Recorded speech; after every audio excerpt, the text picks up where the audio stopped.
ఆర్తి ఆవేశం మానవీయ స్పృహతో కూడిన కవిత్వంతో బైరెడ్డి కృష్ణారెడ్డి రాశారని ప్రముఖ సాహితీవేత్త డాక్టర్ కె కనకాచారి అన్నారు.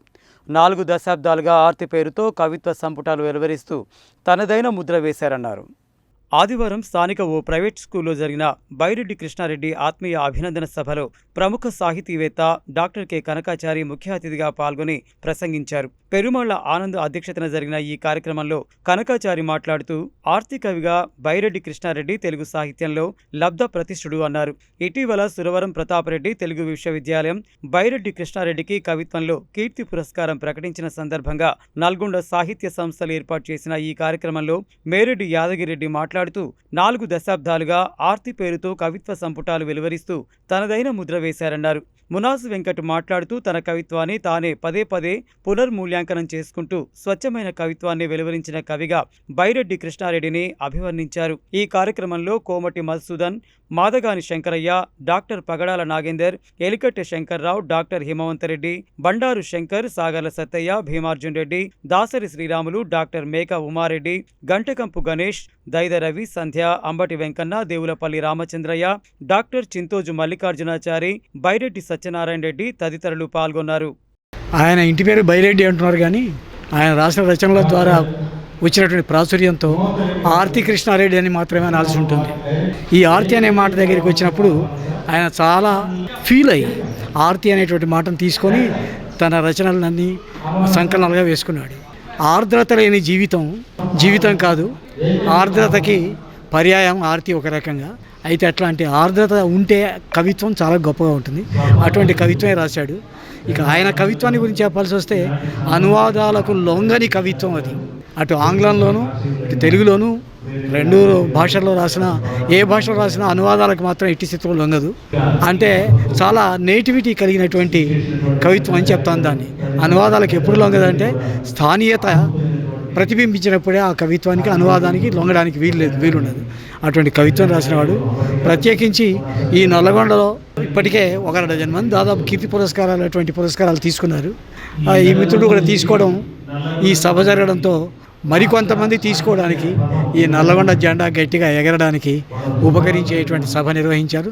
సభా నిర్వాహకులకు కృష్ణారెడ్డి గారికి అభినందనలు చెప్తూ కృష్ణారెడ్డి గారు ఇంకా ఆర్తి వాల్యూమ్స్ పబ్లిష్ చేయాలని చెప్పని కోరుకుంటూ సెలవు తీసుకుంటాను. సూర్యాపేటలో పుట్టి పెరిగినప్పటికీ నల్లగొండలో ఉద్యోగం చేసి మా నల్లగొండలో ఉన్న సాహిత్య మిత్రులందరికీ చాలా దగ్గరైన వాడు బైరెడ్డి కృష్ణారెడ్డి గారు.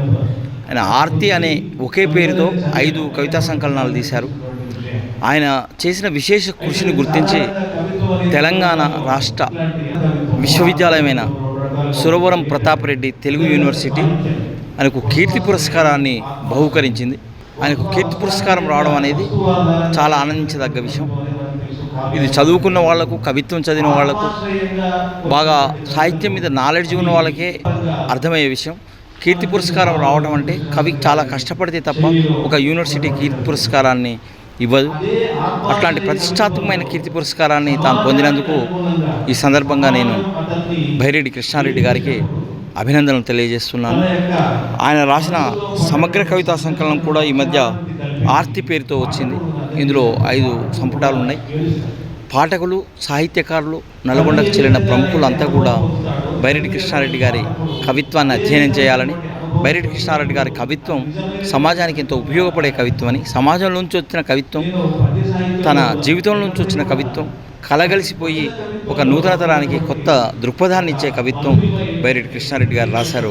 ఆ సందర్భంగా ఆయనకు అభినందనలు తెలియజేస్తూ థ్యాంక్ యూ. ప్రముఖ కవి, ఆర్తి కవి బైరెడ్డి కృష్ణారెడ్డి గారికి సూరవరం ప్రతాపరెడ్డి గారి యూనివర్సిటీ నుంచి కీర్తి పురస్కారం రావడం, నల్లగొండలో వారికి ఆ సందర్భంగా సాహితీ మిత్రులు అందరూ కలిసి సన్మానించుకోవడం జరుగుతుంది.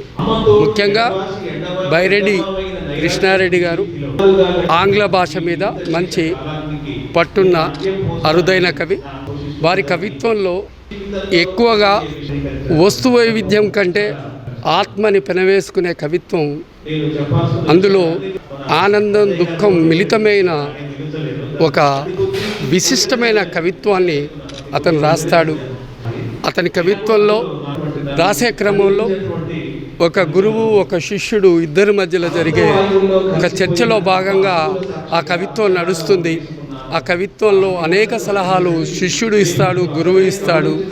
తీరా ఆ చర్చ అనంతరం ఆ కవిత్వం చదువుతున్నప్పుడు ఆ కవిత్వాన్ని సరిచేసుకునే చర్చలో చివరికి కవిత్వంలో సరిగమలు వినిపించే అంత సరిచేసి చివరికి ఆ కవిత్వంలో దాగున్న గురు శిష్యులు బైరెడ్డి కృష్ణారెడ్డి గారు ఒక్కరే తనకు తాను విభజించుకొని కవిత్వాన్ని చర్చించుకొని తర్వాత సరిచేసుకొని దానిలో ఒక సంగీతం వచ్చేదాకా మదనపడే అరుదైన కవిత్వం బైరెడ్డి కృష్ణారెడ్డి గారికి మాత్రమే దక్కింది. ఆ కవికి అభినందనలు తెలియజేస్తూ మరీ ఇంకా తెలుగు సాహిత్యంలో ఇంకా విశిష్టమైన అవార్డులు సన్మానాలు జరగాలని కోరుకుంటున్నాను. 2000 నాటికి అంతకుముందు 20 సంవత్సరాలు కవిత్వం రాస్తూ వచ్చిన మొట్టమొదటి బుక్ పబ్లిష్ చేసింది 2000లో. ఇక ఆ క్రమంలో 2002లో 2007లో 2020లో 4వ ఆర్తి 1, ఆర్తి 2, ఆర్తి 3 తర్వాత ఆర్తి 4 వేసేటప్పుడు ఒక ఆలోచన వచ్చింది. ఏంటంటే సమగ్ర సంకలనం వేద్దామని. ప్రతిసారి అనిపిస్తుంది ఇంకేముంది రాయడానికి అని. కానీ 5 సంపుటాలు వేసిన తర్వాత మళ్ళీ 20 నుంచి 25 వరకు అని చెప్పినట్టు 5 ఏళ్లలో మళ్ళీ ఒక 200 పేజీలకు సరిపడేటువంటి కవిత్వం మళ్ళీ పుట్టుకొచ్చింది. ఈ నెల 3 లేదా 4 వారంలో సండే ఇంకోటి ఇంగ్లీష్ పుస్తకం కూడా ఉంటుంది, అన్ని కలిపి వేద్దామని చెప్పాను అనుకుంటున్నా. నిజానికి నేను ఎప్పుడు కూడా అవార్డుల కోసం ఆశించడం కానీ ఆలోచించడం కానీ ఒక్క చిన్న అవార్డుకి ఏదైనా అప్లై చేసుకోవడం కానీ ఇట్లాంటివి ఎప్పుడు నేను చేసుకోలేదు. కానీ ఈ అవార్డు వచ్చిన తర్వాత నాకు అనిపిస్తుంది, నాకు పుంకాలుగా ఎక్కడెక్కడి నుంచో మిత్రులు ఈ అభినందనలు ఇవన్నీ తెలియజేస్తుంటే నా కవిత్వాన్ని నేను ప్రచారం చేసుకోకుండా కూడా కొంత వెనుకబడిపోయినానని చెప్పి అనిపించింది. అంటే ఇప్పుడు నేను ఏదో ప్రయత్నాలు చేసి అవార్డులు తెచ్చుకుంటాను కాదులే, కానీ వచ్చినటువంటి పురస్కారం ద్వారా నాకు కలిగినటువంటి ఆనందాన్ని ఇట్లా పంచుకుంటున్నా. నా మిత్రులందరినీ పిలుచుకున్నా నాకు ఇవాళ చాలా ఆనందంగా ఉంది. అందరికీ కృతజ్ఞతలు.